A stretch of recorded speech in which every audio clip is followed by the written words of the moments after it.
গাণিতিক সমস্যাবলী পর্ব 2-এ আমরা আজকে যেটা দেখব সেটা হচ্ছে মান নির্ণয় করো, যেখানে তোমার বলা আছে sec -17 পাই ডিভাইডেড বাই 2।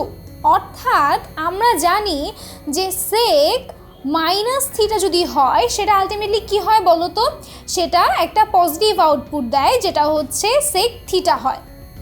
আচ্ছা, তো এই ক্ষেত্রে আমাদেরকে এই ফর্মে দেওয়া আছে, সো আমরা ইজিলি কি করতে পারি, আমরা লিখতে পারি যে এখানে sec মাইনাস থিটা কী হয়ে যাবে, sec থিটা হবে, sec 17 পাই ডিভাইডেড বাই 2। খুব সিম্পল। এবার খেয়াল করো আমরা যে তিনটা নিয়মের কথা বলেছিলাম, তিনটা নিয়মের মধ্যে আমাদের সর্বশেষ যেটা ছিল সেটা ছিল এরকম যে কোনো একটা কোণ যদি দেওয়া থাকে বা অ্যাঙ্গেলের পরিমাণ দেওয়া থাকে সেটাকে আমরা সাজাবো কিভাবে, পাই বাই 2 এর n গুণিতকের সাথে প্লাস মাইনাস থিটা এই আকারে আমরা একে সাজাবো। তো এই ক্ষেত্রে আমাদের এটা কত রয়েছে, 17 পাই ডিভাইডেড বাই 2। তো এটাকে যদি আমরা একটু সাজাতে চাই এটাকে লিখতে পারি sec 17 ইন্টু পাই বাই 2।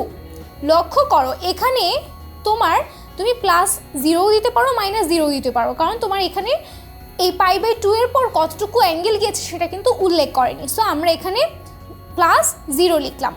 খেয়াল করবে তুমি কিন্তু এখানে ডিগ্রি লিখবে না, কারণ এটা আমরা রেডিয়ানে হিসাব করছি। সো আমরা যখন ডিগ্রিতে হিসাব করব তখন এখানে ডিগ্রি দিয়েও সমস্যা নেই, কিন্তু যেহেতু আমরা এটা রেডিয়ানে কাউন্ট করছি, পাই আকারে লিখছি, সো এই ক্ষেত্রে আমরা ডিগ্রি এসব কিছু দিব না, শুধু নর্মালি এরকম থাকবে।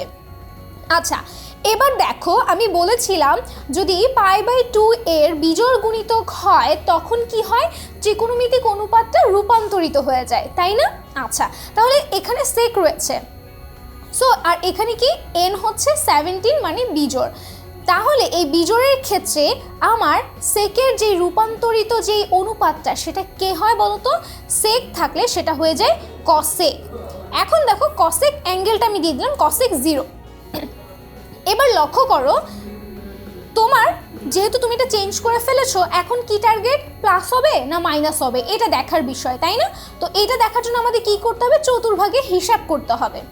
খেয়াল করো এটা কি 17 আছে না, 17, তাহলে তুমি 4 বার করে যদি যাও, 4 8 4 বার করে যাচ্ছ, এরপর যাবে হচ্ছে 12, এরপর যাবে হচ্ছে 4 করে যেহেতু যাচ্ছ, সো 4 8 12 16 এইভাবে করে যাবে, তাহলে তুমি 17 পাবে। তো এইভাবে করে যদি আমরা কাউন্ট করি, দেখো একবার গেলাম 4 হলো, এর পরের বার গেলাম 8 হলো, এর পরের বার গেলাম 12 হলো, এর পরের বার গেলাম কত হলো, 16 হলো।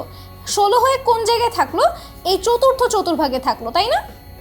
চতুর্থ চতুর্ভাগে যে তোমার কত এখানে 17, তার মানে চতুর্থ চতুর্ভাগে হচ্ছে 16 এবং এই হচ্ছে 17, তার মানে এই চতুর্ভাগ অর্থাৎ প্রথম চতুর্ভাগে পড়ছে। যেহেতু প্লাস 0 ডিগ্রি মানে এটা এই জায়গাতেই থাকবে, তার মানে এতটুকু অংশে এটা থাকবে।